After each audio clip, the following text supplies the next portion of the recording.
Hello and welcome. Sorry about all the noise, but we're having a bit of a party here on the island to celebrate us reaching the milestone of 500 YouTube subscribers. Mark's gone off to get some more mango cocktails, and as you can hear, the parrots are having a great time playing the jungle drums. Anyway, I would like to say a big thank you to all of our followers, and if you are a casual listener and enjoy the podcast, please do subscribe. It's absolutely free, and it would certainly help the channel. The subject of today's podcast is the Titon Holdings 2025 AGM. Mark has just returned from attending that event, so that's what he's going to be talking about in this, episode 32 of the Desert Island Investor.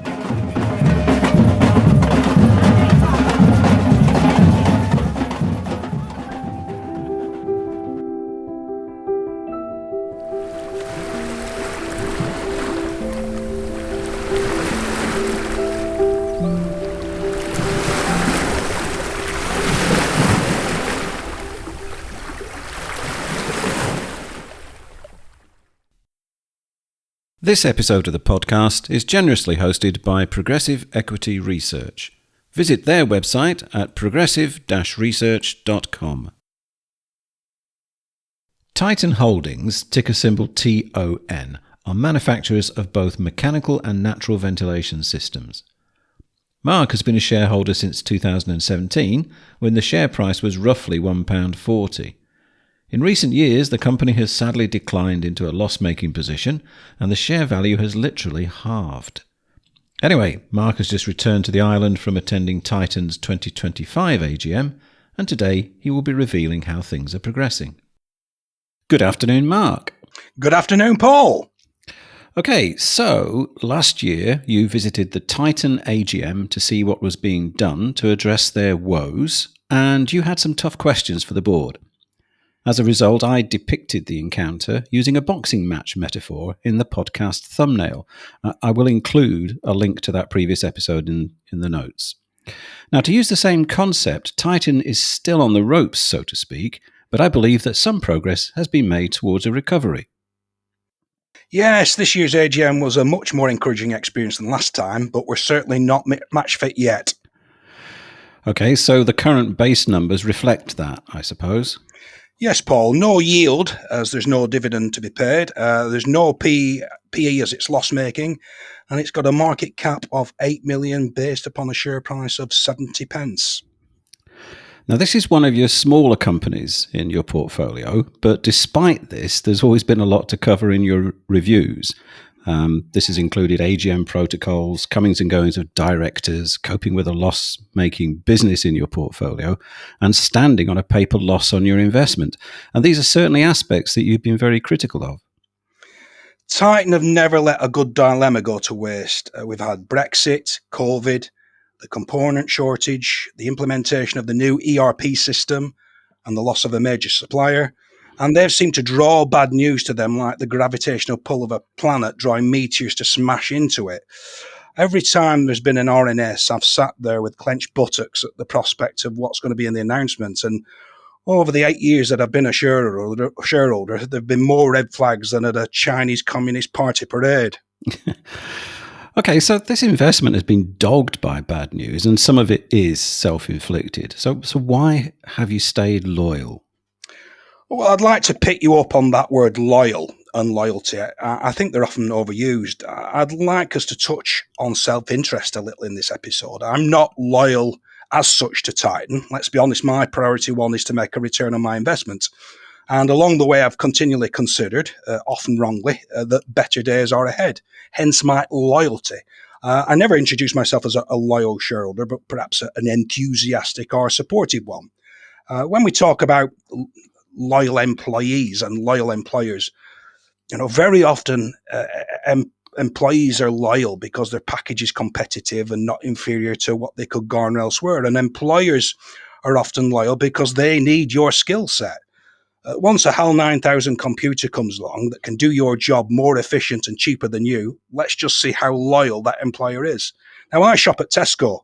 Is it down to loyalty? No, self-interest. I like the overall package of the price, choice, service, experience.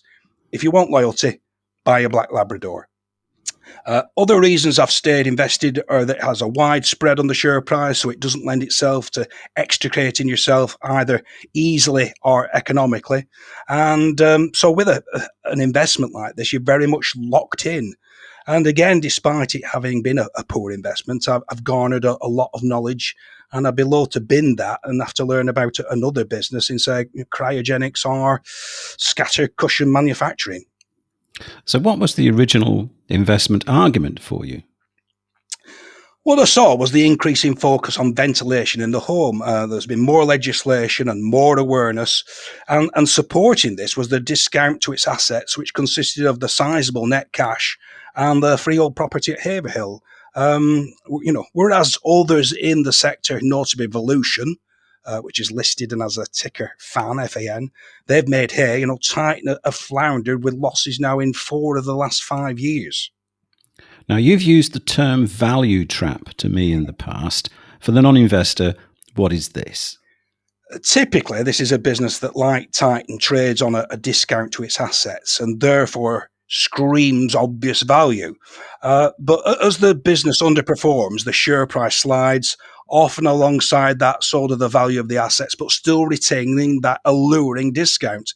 And this often draws investors in to top up or, new non-suspecting investors. So sometimes we identify that there may be a value trap ahead, but we invest nevertheless. Now, last year you were somewhat disappointed by the AGM. Yes, it was a very awkward and tense event. I don't want to go into a total rehash. If you're interested, that you can listen to the podcast in full, the previous one. But I'll give a shorthand for the backstory. Harwood Capital have been building a stake that today stands at 28%. And they'd agitated for change, and this resulted in Keith Ritchie, who was the non-exec chair at the time, deciding to retire. Now, this manoeuvring appeared to have been supported by Tyson Anderson, a fellow board member, and whose parents held some 15.48% of the company. Now, incidentally, Tyson himself had previously held around 6% of the shares until following a divorce settlement, these passed to his ex-wife, leaving him as a non-shareholder. So that was another sad and unfortunate RNS release. Now, so anyway, Harwood and Anderson, the combo had an effective block vote. And throw into that, the Ritchie and Anderson families are related. And at the AGM, Claire Ritchie, who's Keith's wife, made a statement. And as the events were recent, it was clearly very raw. Now, whereas in the voting, it's generally a formality as the proxies are read out, Tyson was to be voted off the board. And what then happened was that those present in the room who not submitted their votes by shareholding, only a share of hands, were asked to fill in a poll card. Now, I voted against Tyson by virtue that he held no shares, and he voted, presumably being a proxy for his parents, and this seemed to get him over the line. Now, this unconventional and protracted process took us considerable time, and then I started asking my questions. And many of these weren't friendly half volleys. I was direct and candid on what I considered valid questions, and I'm prepared to not only bring up the elephant in the room, but also the rhinoceros and the hippo. But then Jamie Brooke, who's the new chair, he advised that he would have to bring the meeting to a conclusion shortly, as they had a board meeting scheduled to follow. And I pushed back strongly, saying that this was my one opportunity to question our board.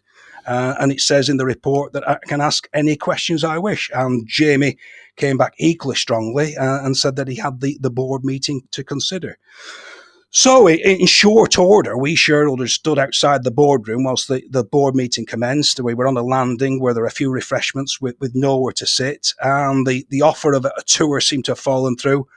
And we all felt a little shortchanged and looked one another up and down and just sloped off with fellow private investors, David Barry, David Raywood and myself, heading into Haverhill for a coffee. Now, subsequent to the meeting, I messaged Jamie to cordially communicate my dissatisfaction. I'd made a round trip of over 400 miles. I'd stayed over for 2 nights, and running my portfolio is my job. And he acknowledged this, but he stood by the fact that they had limited time. But I'd like to add that he did come back on a couple of my queries, as he promised. So given last year's surprise experience, how did you prepare? I did consider asking if the voting on the resolutions could be held at the end of the meeting, as your decision to vote either on the re-election of a board member or a special resolution could be influenced by what you hear. And this was done at the Strix AGM that I attended a couple of years ago. Now, 99% of the time, the voting is at the beginning of the meeting. And depending on the line of questioning, you may learn something that would make you wish you'd voted differently. But then it's too late. This year's AGM, as last, I voted for Jamie's re-election. Now, during the meeting, he could have said, that's enough from you, pipe down, slaphead. But, my vote has already been banked. There again, you could hear something that you were going to vote against, but you find yourself voting in favour. Now, as it happened, in advance of the meeting, a couple of weeks prior, I asked Jamie how much time would be allotted to the meeting, and he came back saying 90 minutes. So I therefore knew what we were playing with instead of that element of surprise. So you were not deterred from attending? No, again, we went down for 2 nights, and I was actually staying quite close to the headquarters of TriStar, which is another holding of mine, and had a meeting with the new CEO there, Matt Sassoni. So that was time well spent. But, up to this point, it may sound a little downbeat, but I still have hopes for Titon. And having seen some of the action taken, I'm probably the most positive I've been on this position, albeit from a lower base. How well attended was it? I think there were 6 shareholders, which, given the size of the business and the relative size of it to others, isn't bad. Keith Ritchie, the former chair, was there, and I'd spoken to him on the phone just the previous day. But his wife, Claire, was absent. Keith was acting on behalf of both himself and Claire. Our good friend David Barry, who owns 5%, was sadly in his native Guernsey, but we're also in regular contact and chew the stock over. And then there was David Raywood, another private investor and regular attendee. And then Robert Stevenson, who is somebody I've met several times because we have some shared holdings. And then, encouragingly, there were a couple of younger shareholders, and by that I mean under 50, and so they were called Will and Adrian. Okay, firstly, let us take the voting. Did you vote in favour of all the resolutions? I voted against only one, and that was the re-election of Caroline Isom, our CFO. I did withhold my vote on a couple of the resolutions, but I'll come on to that a little bit later. The vote against Caroline was purely on the basis of her not having held any shares. And I've made no secret of how I value the importance of directors having skin in the game. No matter what you say, it has an influence on attitude and brings us again into that human self-interest.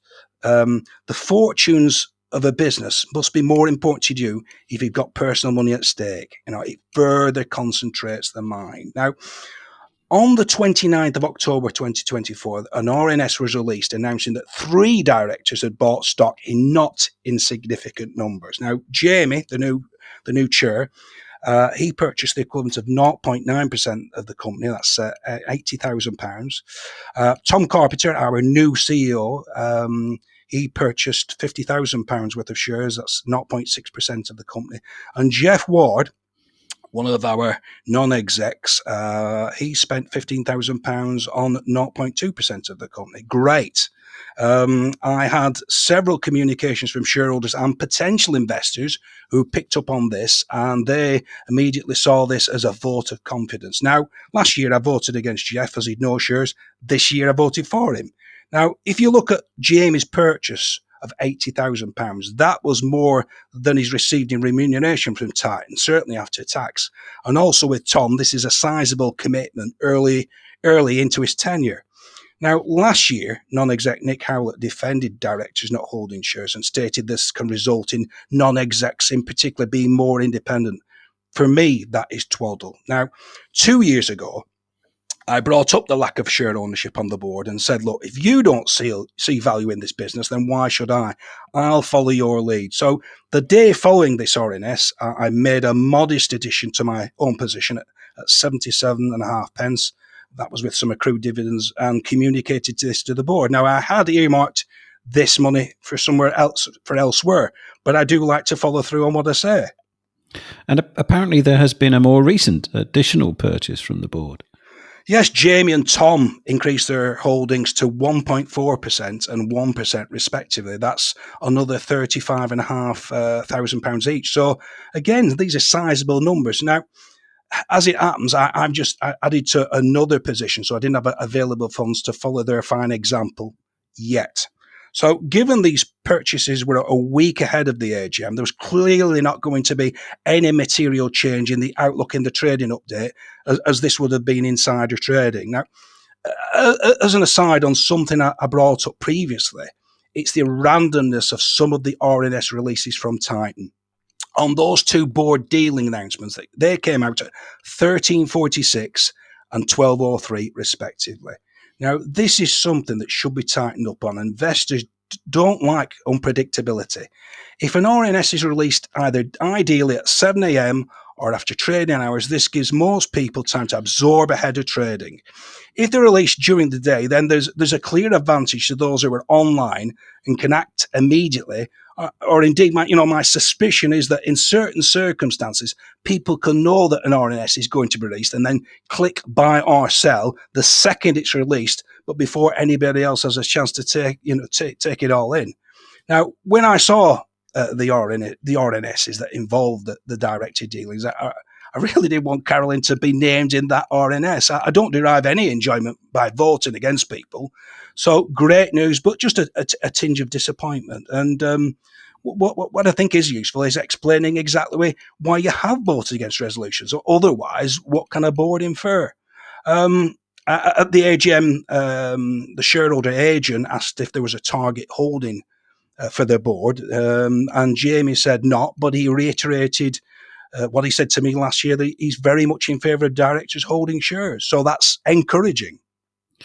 Now, it states in the report that Caroline received an additional payment of £30,000 for having acted up in the absence of a CEO. So what were your thoughts on that? Well, Caroline's been the most senior employee for the best part of a year, and a rough calculation is that this bonus is circa 20% of the CEO's salary. Now, her acting up period straddled 2 financial years, and I don't think that is unreasonable, and I think it's fair, and I said that at the meeting. So as a point of reference, what is her salary in relation to the size of this business? Well, during the past year, she was the highest paid member, and her total package, including that 30,000 acting up, totaled 161,000. Now, the revenue from ongoing operations is 15.476 million. So that means that £1 in every £96, 12 pence went to Caroline. So it is of note. I am supportive of the acting up, as I've said. You never know people's personal commitments or circumstances, and she's warranted that extra pay. It's not been gifted. But by the same token, I would expect it was additional and not budgeted for, and therefore could that money or the equivalent after tax have gone into some shares? Now, last word on this, I also disapprove of any directors who hold no shares being included in share option schemes. They don't want to buy at the market price, but happy to be in a scheme where they can buy at a discount. And that's a discount that's not available to the rest of us. So despite me voting against this, it's not through animosity, but rather encouragement. And after the meeting, both Caroline and myself had some pleasant exchanges. So let's move on. Okay, on to your questions. What did you bring up? Well, I was a bit like an aging rock star, Paul. I tried out some new material, but threw in some of the old classics that everybody knows the words to and can sing along. But first, I'd just like to frame the backdrop. As I've said, this business has been loss-making in 4 of the last 5 years. And despite making a loss, the board still gets paid, the employees still get paid, suppliers still get paid, the taxman still gets paid, and right at the bottom of the pile, the shareholders receive nothing. Now, despite the losses, we were receiving a dividend from our cash reserves, and this has rightly now been curtailed to preserve cash. So you can see out of all these, what we call stakeholders, that, the shareholders are the most acutely affected. Now, everybody else remains broadly unchanged. Now, last year, I took issue with the directors taking business class flights out to our loss-making facility in South Korea, our continued charitable donations. We were paying our 78-year-old ex-founder £5,000 for advice, which sadly, due to health reasons, he was not able to dispense. I've called this a payment for old time's sake. We've been voluntarily engaging in reporting on our carbon emissions at extra cost beyond what is mandatory. And, when our CFO was acting up as CEO, she posted on LinkedIn that she'd spent some time at a local school or college conducting some mock interviews. So some of these might sound like petty, insignificant trifles, but I think what they represented was what I thought was a loss of focus on what the primary purpose of this business is, and that's to make a return for its owners, the shareholders. Now, sadly, it's not to do good and benevolent deeds. And mission statements are very popular. And for me, every business's mission statement should read the same: to make as much profit as is legally possible. So I wanted to be the first up with the questions. I wanted to take the opportunity to set a positive tone, following last year. And I acknowledge the progress that we've made. We'd sold South Korea, and that was a touch over £700,000. And sometimes these more glamorous but expensive baubles can tug at the heartstrings of directors. We trimmed the board with the departures of two non-execs, Tyson Anderson. It's a funny old world, isn't it? And Nick Howlett. And incidentally, they are the 9th and 10th directors to leave in the last 4 years. Sadly, but necessarily, we've had to slim down the headcount. We no longer pay those advisory fees to the ex-founder. There's no reference in the report to charitable giving. So the pendulum had swung too far away from the interests of shareholders. And I think in this last 12 months, we've rightly seen that pendulum swing some way back. So although, Tom, our CEO, was at the AGM last year, this was just in a watching brief, and it was finally good to see us having a CEO on the top table. And given our recent CEO track record, I said I'd been tempted to nominate him for a long service award. And this raised a bit of a laugh, and hopefully it assisted in breaking down any tension. So what did you lead with? Well, I had a query with the revenue per employee as stated in the report. Now, this is given as £109,000. However, if we take the revenue from ongoing operations of 50,476,000 and divide that by the average number of employees across the year, that was 164, that comes to 94,366. Now, I was told that the calculation uses full-time equivalents. Now, my understanding is, I might be incorrect, is that there's no differentiation between part and full-time. And then I pointed out that in the previous year's report, revenue per employee was £111,000. Revenue was 22,334,000, and divided by the reported number of employees, which was 202, and that was spot on. So there appears an inconsistency, and I was surprised that I could not be given an answer to the method of calculation. And then Tom explained that this is a KPI the board set themselves, and Carolyn said that it must be correct as it's been audited, but they will come back to me. And Carolyn did kindly and promptly subsequently drop me an email, and whereas the headline figures in the report only include ongoing operations, the 164 employees in the report did include 22 Korean employees. So it's 142 ongoing employees for the calculation. And Caroline clarified the revenue per employee confusion that's in the report is purely headcount, irrespective of working hours. The internal metric they use is full-time equivalents. And I believe you had a reservation about how the headline figures in the RNS were presented.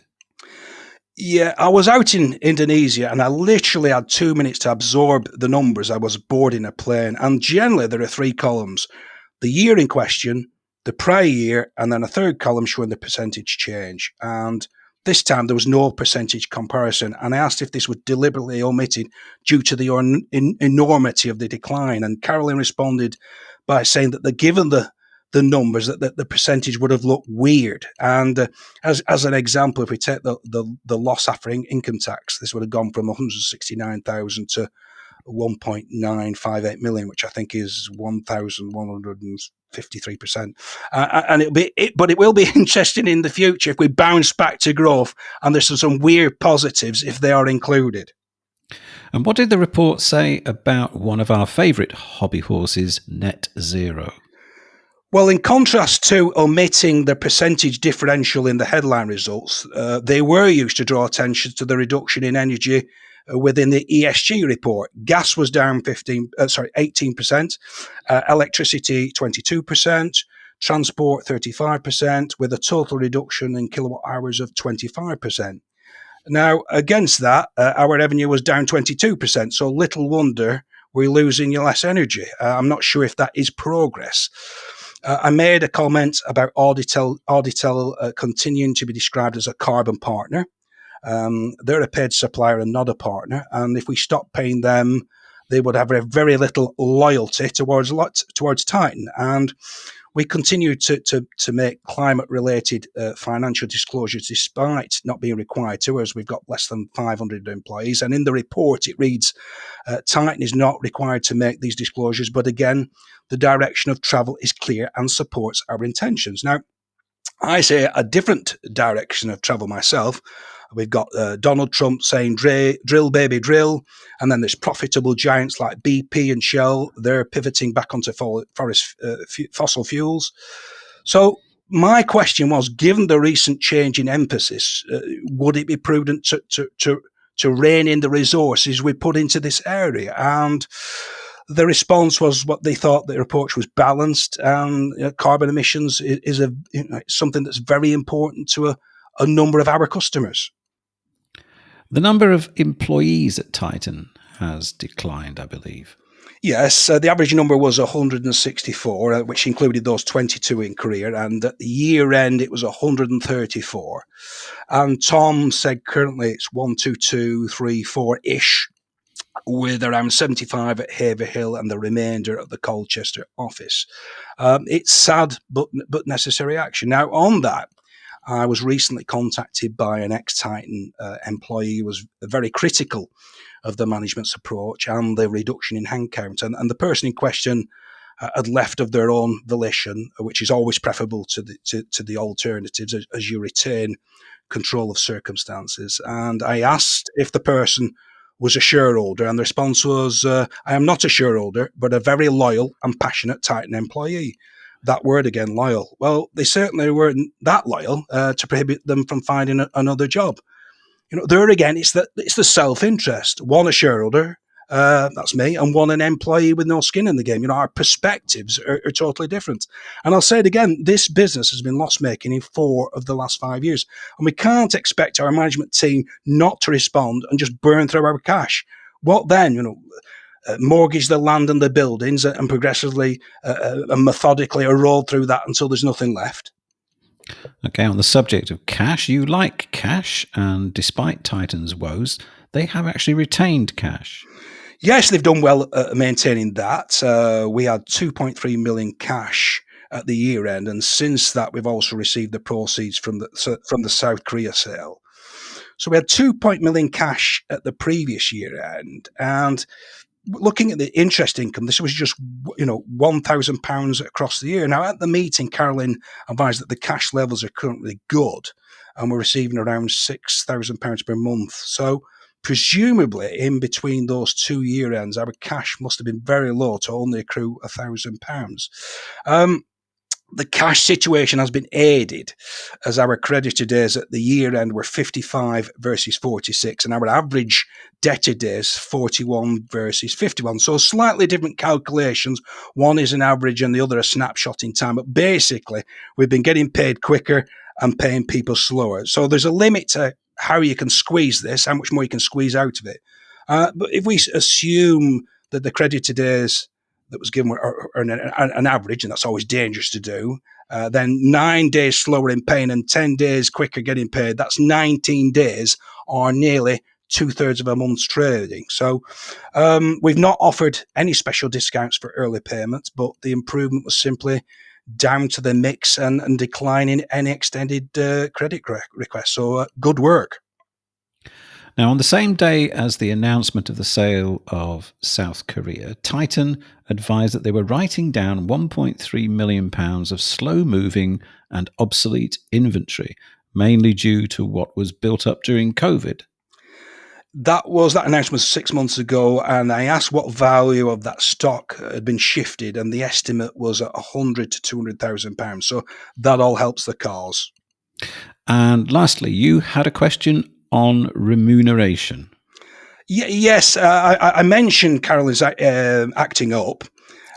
Just can I interrupt there? I know you did talk about this before, and I don't know what that means. So it's investor speak. What does acting up actually mean for the benefit of our listeners who, like me, don't know what that means? Well, it's basically where you take on the duties of a more senior position in the company, and you're given some paid a differential while you're doing that job, basically. So you're effectively being paid some of the incremental salary. Okay, right. Thank you. So anyway, I described Carolyn's acting up as fair, but Paul Hooper, who's one of the non-execs, received a fee for acting up as chair. And that was in between Keith Ritchie and Jamie serving as chair. So Paul actually acted as chair from the 29th of November until the 2nd of January. Now, that's around 35 days. And presumably there wasn't a lot to chair after Christmas Eve. Now, whereas Carolyn received around 20% of Tom's package, by my calculation, Paul received £4,000 for his tenure, and that's basically Jamie's full salary in addition to his own. So I thought this was inconsistent, and although you may think it's a quibbling amount, I consider this excessive. Now, Jeff Ward, who is on the remuneration committee together with Paul, he explained that they didn't know how long this was going to be. This temporary role will last for, and it was a very intense period with a lot going on. And I asked when the acting up fee was agreed, was it before or after? And he said it was a mixture of both. So I wasn't overly convinced by this explanation, and I thought it was a little bit what I could call woolly. And these non-execs generally have one or more other appointments, don't they? Yes. In Paul's case, he's the CEO of Alumask, who are quoted on the stock market, and they're a somewhat larger business. They've got a market cap of around 120 million and a revenue of about 100 million. So, just out of interest, what is his remuneration at Alumask compared to his 40,000 or 44,000 payment for acting up? I've got that here. He received a total package of 533,000, and that was actually down from 629,000 the previous year. Right. Okay. So yeah. So perhaps against that, probably £4,000 doesn't look like a lot. Now he might be like Sherlock Holmes, who said, my professional charges are on a fixed scale. I do not vary them, save when I remit them altogether. Now, during the voting, Jamie conducts the resolutions, and that's until he's up for re-election, and he temporarily vacates the chair, which passes to Paul. Standard procedure, all a bit of a dance. Paul reads the resolution on Jamie. There's a show of hands. It's declared carried, and then the proxies are read out, and the chair then passes back to Jamie. So this process takes around a minute, and I just hope that we don't receive an invoice for that. For the record, I voted for Paul, but withheld my vote on the remuneration report. The remuneration vote really is advisory, and the directors, they've already been paid, and they're unlikely to pay anything back. So it's merely used as, a shot across the bows. And following you, it was the turn of Keith to ask some questions. Yes, Keith, as I've said, he was previously the non-executive chair and the executive chair before that, and he was a director, I think, for about 10 years. So let us remember that, Jamie now sits in what was Keith's chair, But I have to say that in their exchanges, both men were very respectful of one another.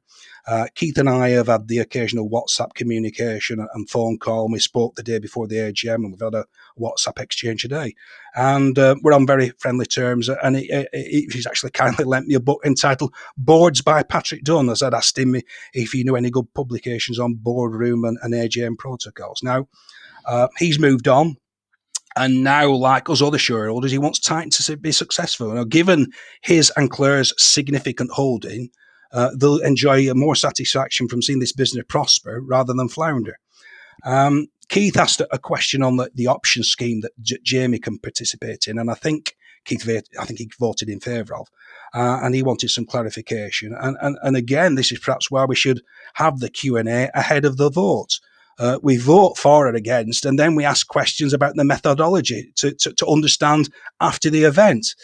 There again, Jamie, Carolyn, and Tom are always accessible and to speak to in advance. And indeed, upon the release of the real results, they kindly ask if I'd like a Zoom call with them, before the AGM. So communication's good. And as you pointed out, the business operates over 2 sites, and you have previously questioned about moving everything into Haverhill. Yeah, it's not ideal for a business of this size to have separate offices. Now, they're 28 miles apart, and according to AA Autoroute, that takes about 55 minutes. Now, there must be some added direct costs, but also there's costs that are difficult to quantify through what you lose through hindered communication. And when I've asked this question, I've been told that the costs are negligible and that they're concerned that they would lose staff, especially as some live on the wrong side of Colchester. So, whereas it's been Keith in the past debating the future of the Colchester site, which I think the lease is up in a couple of years. Now Keith's on the opposite side of the table. It was him who brought up the question about the offices. So.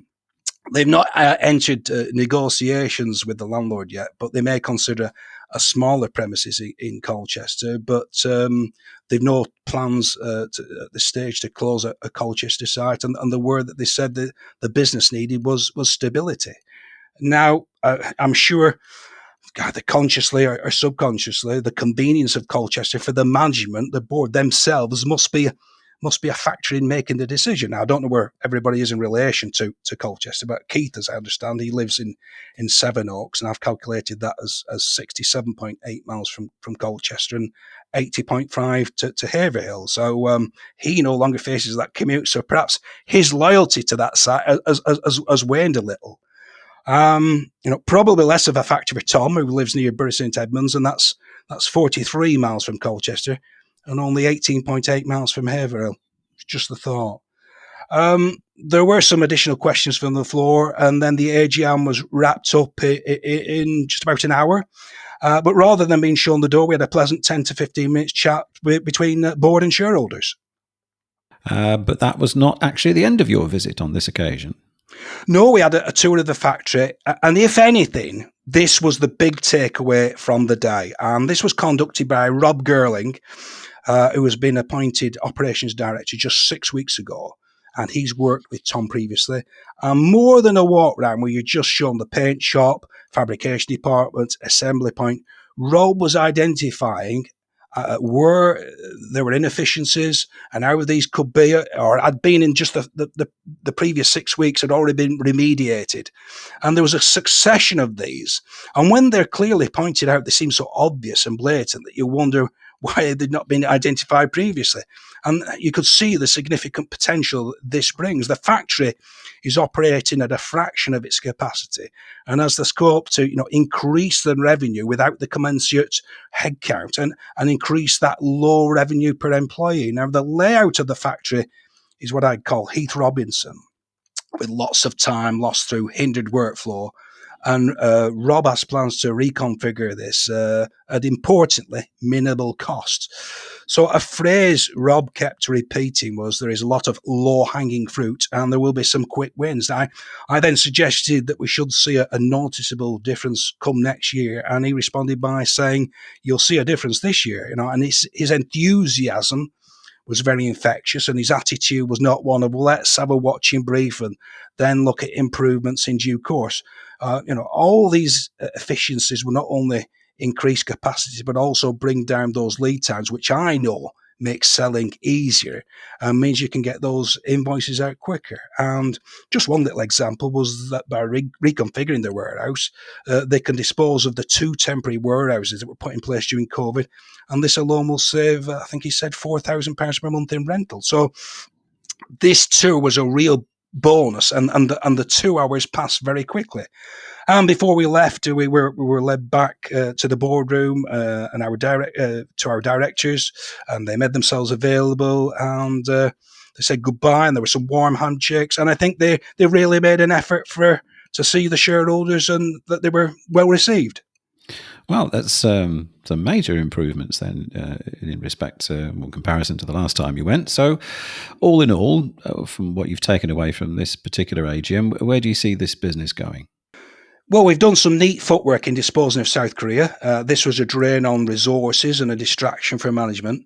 Having taken a look at our new team, Jamie is somebody who gets things done, and I think he adds more than just presiding over a board meeting. I've met Tom several times. Now, he's just 3 years younger than me, and you look at somebody and you think, are you just looking to milk out your last few years and coast until you get over to retirement? And I don't get that impression with Tom. I think he has steel in his belly and he wants to turn this business around. However, again, the most telling factor in both men, in their commitment towards this enterprise and their confidence in the future, is the amount of their own money that they've put in. Now, that says a lot more than any encouraging words. And of course, despite not being on the board, I'm sure that Rob Gerling will make a significant impact. Now, just one little footnote. There was an RNS released this morning, thankfully at 7:00, that there's a new significant shareholder coming along, and this is a company called Passerelle Limited, and I looked those up on Companies House, and there's 2 named directors, Adrian Ford and Catherine Jolly. So I'm presuming that Adrian is the Adrian that I met at the meeting. And one thing about this as a business, if you add up all the significant shareholders, that comes to 61.71%. So together with the board, who collectively got 2.9%, you've got good visibility of who owns all the shares. I've got some personal contacts, and you've got an idea of what their holding is. Of course, I know what mine is. So you know who all the runners and riders are. So I'm filled with renewed hope and buoyancy. The interims are due in around another 6 or 7 weeks. So let's see where we are then. See if there's further traction. And beyond that, let's see where we stand next year. Okay, well, that's fantastic. Thank you very much indeed, Mark. I mean, that plenty of work with the magic sponge there, getting the company back on its feet. We look forward to seeing what happens at the AGM next year.